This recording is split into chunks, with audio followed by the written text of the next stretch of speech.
Halo semuanya, Aaron di sini. Kali ini Aaron bersama sepupu Aaron. Lestari di sini. Dan kali ini, dalam video ini, kita akan membahas tentang cerita-cerita horor yang ada di sekolah. Tak usah berlama-lama, langsung saja ke ceritanya.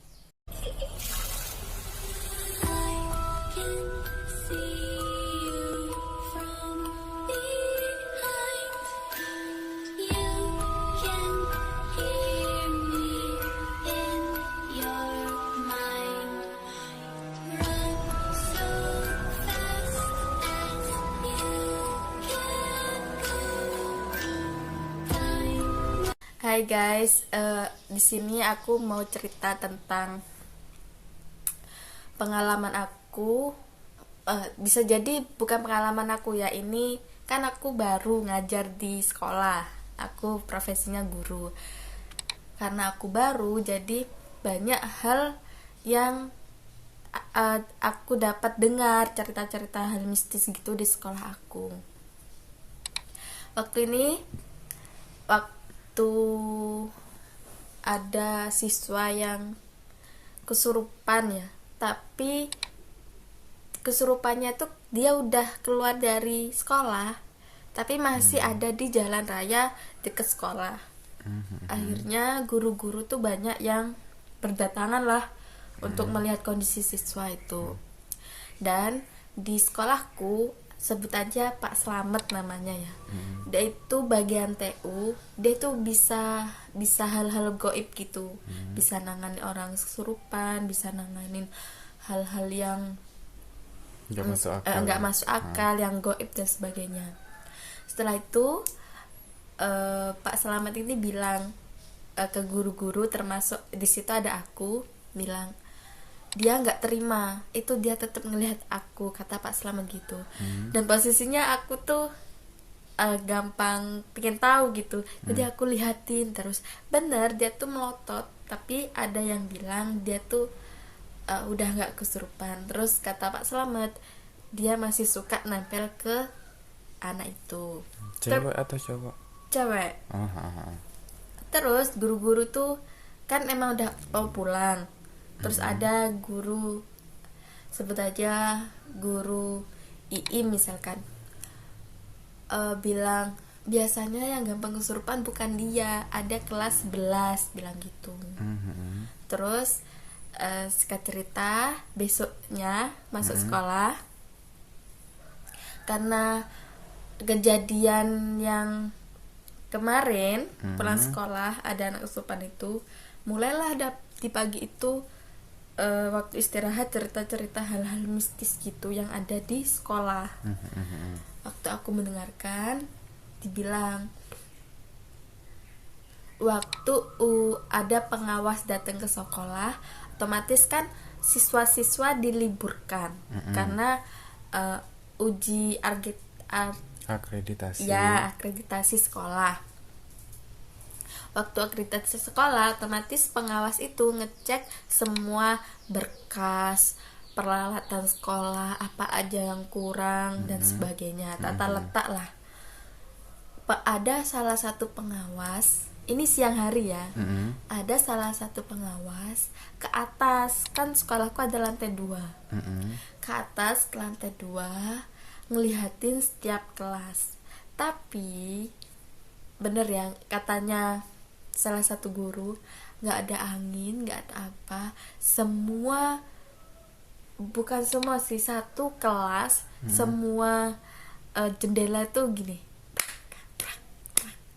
Jadi kayak buka nutup iya, sendiri. sedangkan di kelas lain itu enggak, dan posisinya tuh sama, enggak dikunci, jadi kayak emang dibuka gitu, enggak dirampetin gitu loh.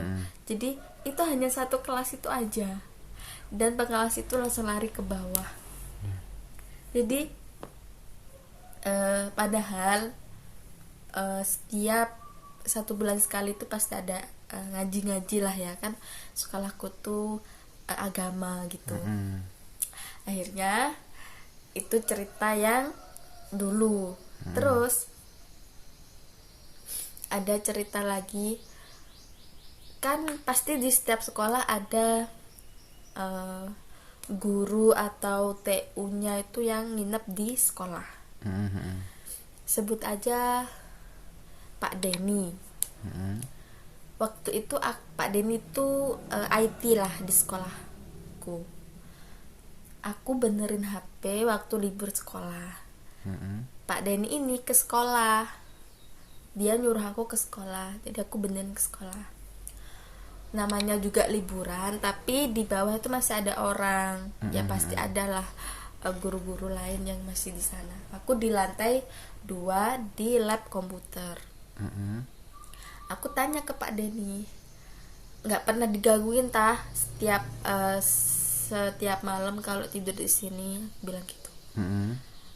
Kalau digangguin enggak, cuma kalau suara itu pasti, katanya. Suara apa? Ya suara orang ketawa, nangis gitu. Apalagi kalau saya mau ke kamar mandi, kan pasti ada siswa kelas-kelas siswa itu yang lupa matiin kipas. Jadi saya tuh selalu saya yang matiin dengan syarat kalau saya tidak ragu, bilang gitu.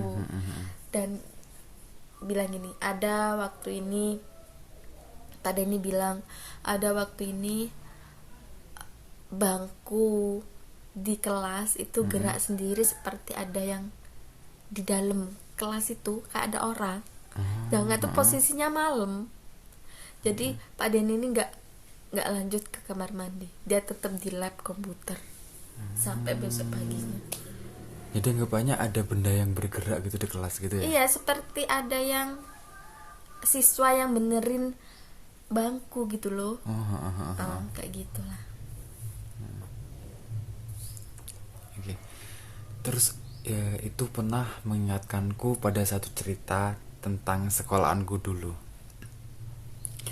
Jadi waktu aku SMP, sekolahku kan nggak begitu jauh tapi nggak deket juga dari rumah.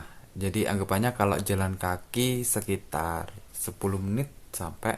Kalau jalan kaki. Kalau naik sepeda motor ya mungkin 3-4 menit udah nyampe gitu ya. Nah, suatu ketika itu kan waktu upacara hari Senin waktu upacara, tiba-tiba aku kan dulu kelas F. Nah, itu ada anak kelas E. Waktu aku kelas 8 ada anak kelas E, dia itu tiba-tiba kayak ketawa-ketawa sendiri waktu upacara. Kayak perempuan ketawa-ketawa sendiri. Dia kerasukan. Tiba-tiba jerit-jerit gitu ya. Awalnya satu orang, tak samarin namanya Mawar dah ya. Mawar ini pertama kayak tertawa-tawa sendiri, terus tiba-tiba lama-lama kelamaan jerit-jerit, teriak-teriak, jerit-jerit.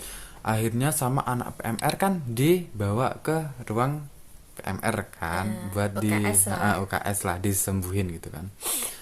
Waktu anak itu digotong, saat jerit-jerit itu, waktu teriak-teriak itu, terus ada yang nyautin lagi, kayak teriak-teriak lagi. 1, terus 2, 3, 4, 5. Jadi tuh kayak kesurupan massal. Dan itu waktu pembina upacara lagi menyampaikan amanatnya kayak gitu loh. Jadi waktu penyampaian amanat itu kesurupan massal itu saking banyaknya orang sampai di SMP ku dulu kan ada kayak musola gitu ya. Musolahnya itu penuh sama anak yang kesurupan. Akhirnya waktu itu kita pulang pagi. Dipulangkan pagi gitu ya. Aku dalam keadaan lemes, sudah juga kan pulang lemes. Ada temanku, dia itu setengah kesurupan. Maksudnya setengah kesurupan tuh dia kayak biasa aja, nelpon orang tuanya. Waktu orang tuanya datang dia nangis. Itu udah kesurupan waktu dia nangis. Iya, kayak setengah-setengah nggak sadar gitu loh. Dia nyampe rumah baru dia sadar. Loh, kok aku ada di rumah, katanya. Jadi kayak orang linglung. Dan usut punya usut, yang pertama kali yang mawar itu di tanyai kan sama guru agamaku. Sebut saja namanya Bapak Slamet udah ya. Nah sama Bapak Slamet ditanyain kenapa kok kesurupan kayak gitu loh, kenapa kok tiba-tiba teriak-teriak. Nah si mawar ini bilang gini, tadi kayak ada eh, makhluk kayak sesosok itu di pinggirnya pembina pertama. Di pinggirnya pembina, dia terbang ke arahnya. Terbang-terbang itu kayak terus meluk dia gitu loh. Meluk dia, terus dia nggak sadar. Dan ternyata Hamin satu kesurupan massal itu eh, diadakannya persami. Oke. Jadi kayak kemah tapi di sekolah. di sekolah kan. Soalnya lapangan sepak bola SMP ku dulu itu besar banget, lebar banget lah ya. Jadi bisa sampai buat persami kayak gitu. Nah, saat persami itu ada salah satu toilet. Dia itu emang kan kalau SMP ku dulu banget itu masih belum ada toilet cewek atau cowok. Toiletnya itu universal, bisa buat dua-duanya. Tapi sekarang udah dipisah, bisa buat dua-duanya. Dan ada emang satu toilet itu yang selalu dikunci. Tapi gara-gara persami itu akhirnya dibuka. Soalnya buat mandi, buat apa biar cepet gitu kan. Ya. Pikirnya buat gitu. Nah, si mawar ini kencing atau buang air besar aku lupa di situ. Setelah dia ke situ ternyata dia waktu persami itu juga kesurupan si mawar itu. Oh, Jadi dia ketempelan sampai besoknya waktu upacara. Kayak jadi gitu. kamar mandi yang dikunci tuh sebenarnya emang nggak boleh dibuka. Bukan nggak boleh dibuka, katanya sih penunggunya itu marah kayak gitu. Dulu kan aku waktu SMP masih belum ngeh kan, hal-hal yang kayak gitu masih belum ngeh banget kayak gitu kan. Mungkin kalau sekarang udah tahu kenapa kayak gitu kan. Kalau dulu itu masih nggak tahu, taunya itu yang dari guru agamaku itu. Akhirnya guru agamaku cerita ke aku bla bla bla bla bla bla, ternyata gara-gara WC itu. Dan kalian tahu WC itu setelah kesurupan WC itu ditutup lagi. Sampai sekarang? Dan sampai sekarang aku nggak tahu keadaannya kayak gimana Oke. Berarti WC-nya. kalau emang dari awal tidak boleh dibuka tuh seharusnya nggak dibuka sih menurutku. Soalnya kita kan nggak tahu kalau misalkan bisa jadi lebih dari kesurupan kan Iya jadinya. bisa jadi. Dan kalian tahu si mawar ini dia kesurupan sampai badannya itu lebam-lebam. Jadi di tangan, di kaki itu sampai kayak biru-biru ungu gitu. Bahkan ada di bagian Pala. rambut bagian apa namanya ini, deket dahi itu ya, itu kayak rontok gitu, bolong. Padahal si mawar ini juga nggak punya masalah, maksudnya dia itu nggak punya masalah psikologi di masalah keluarganya atau internalnya, itu dia nggak punya masalah. Di sekolah dia juga nggak punya. Bahkan si mawar ini anggapannya dia termasuk orang yang berprestasi. Mungkin awal dibukanya kamar mandi tuh mawar dulu yang masuk ke toilet itu. Kayaknya sih kayak gitu. Jadi imbasnya ke mawar gitu. Dan Kasian. tapi setelah hal itu terjadi, mawar nggak pernah kesurupan lagi. Jadi anggapannya dia itu kesurupan satu kali dalam seumur hidup, ya itu aja kayak gitu loh. Oke. Tapi 2 kali sama persami kayak gitu. Itu sampai badannya itu lebam-lebam semua. Kasihan gitu. Serem.